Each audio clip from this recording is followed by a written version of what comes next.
सदन को मैं बताना चाहता हूं, इस देश का भी, भारत के लोगों का कांग्रेस के प्रति नो कॉन्फिडेंस का भाव बहुत गहरा है। कांग्रेस के प्रति नो कॉन्फिडेंस का भाव बहुत गहरा है भारत के लोगों में। कांग्रेस अपने घमंड से इतनी चूर हो गई है, इतनी भर गई है कि उसको जमीन दिखाई तक देती नहीं है। आदरणीय अध्यक्ष जी, देश के कई हिस्सों में कांग्रेस को जीत दर्ज करने में अनेक दशक लग गए हैं। तमिलनाडु में कांग्रेस की आखिरी बार 1962 में जीत हुई थी। 61 वर्षों से तमिलनाडु के लोग कह रहे हैं कांग्रेस नो कॉन्फिडेंस। तमिलनाडु के लोग कह रहे हैं कांग्रेस। पश्चिम बंगाल में उन्हें आखिरी बार जीत 1972 में मिली थी। पश्चिम बंगाल के लोग 51 सालों से कह रहे हैं कांग्रेस, कांग्रेस। उत्तर प्रदेश और बिहार और गुजरात कांग्रेस आखिरी 1985 में जीती थी। पिछले 38 वर्षों से वहां के लोगों ने कांग्रेस को कहा है, वहां के लोगों ने कांग्रेस को कहा है। त्रिपुरा में उन्हें आखिरी बार 1988 में जीत मिली थी। 35 वर्षों से त्रिपुरा के लोग कांग्रेस को कह रहे हैं कांग्रेस, कांग्रेस। ओडिशा में कांग्रेस को आखिरी बार 1995 में जीत नसीब हुई थी। यानी ओडिशा में भी 28 वर्षों से कांग्रेस को एक ही जवाब दे रहा है। उड़ीसा कह रहा है नो कॉन्फिडेंस कांग्रेस। माननीय प्रधानमंत्री जी, नागालैंड में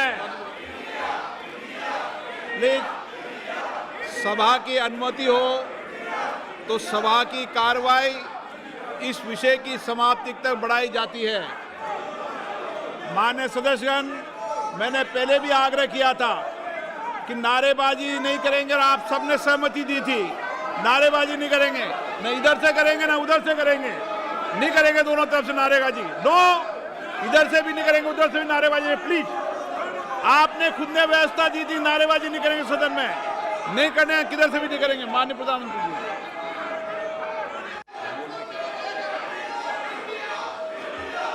आदरणीय अध्यक्ष जी, नागालैंड में कांग्रेस की आखिरी जीत 1988 में हुई थी। यहां के लोग भी 25 वर्षों से कह रहे हैं कांग्रेस, कांग्रेस। दिल्ली, आंध्र प्रदेश और पश्चिम बंगाल में तो एक भी विधायक खाते में नहीं है। जनता ने कांग्रेस के प्रति बार बार नो कॉन्फिडेंस घोषित किया है। आदरणीय अध्यक्ष जी, मैं आज इस मौके पर ये आपके काम की बात बताता हूं, आपके काम की बात बताता हूं, आपकी भलाई के लिए बोल रहा हूं, आपकी भलाई के लिए बोल रहा हूं।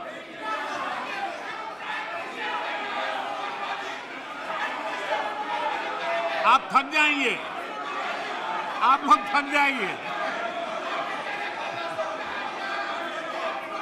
मैं आपकी भलाई की बात बताता हूं। मैं आज इस मौके पर हमारे विपक्ष के साथियों के प्रति अपनी संवेदना भी व्यक्त करना चाहता हूं।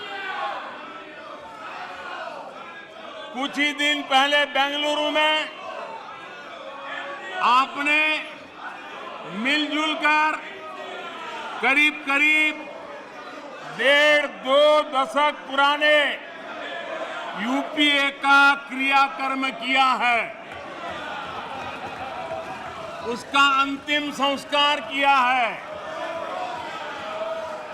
लोकतांत्रिक व्यवहार के मुताबिक मुझे तभी आपको सहानुभूति जरूर व्यक्त करनी चाहिए थी, संवेदना व्यक्त करनी चाहिए थी, लेकिन देरी में मेरा कसूर नहीं है।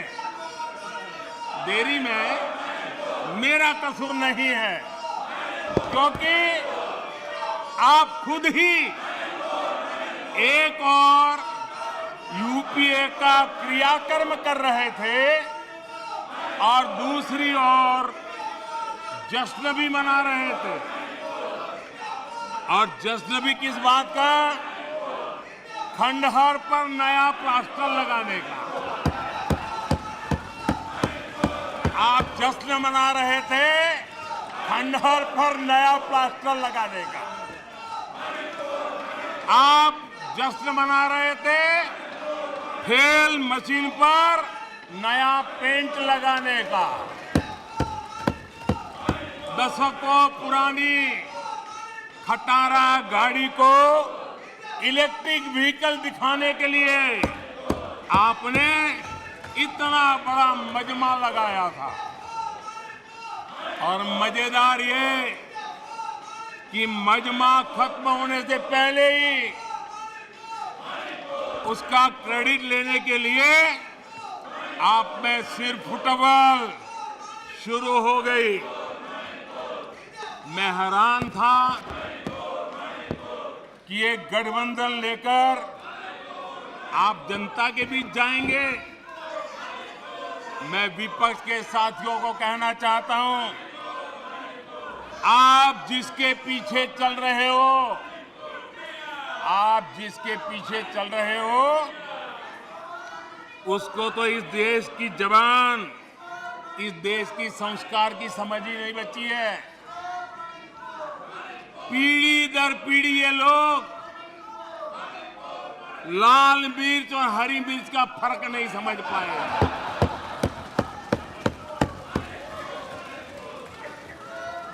लेकिन आप में से कई साथियों को मैं जानता हूं। आप सब तो भारतीय मानस को जानने वाले लोग, आप लोग भारत के मिजाज को पहचानने वाले लोग हैं। वेश बदलकर धोखा देने की कोशिश करने वालों की हकीकत सामने आ ही जाती है। जिन्हें सिर्फ नाम का सहारा है, जिन्हें सिर्फ नाम का सहारा है, उन्हीं के लिए कहा गया है, दूर युद्ध से भागते, दूर युद्ध से भागते, नाम रखा रणधीर।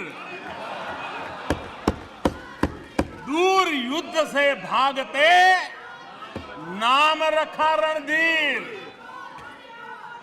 भाग्य चंद की आज तक, भाग्य चंद की आज तक सोई है तकदीर।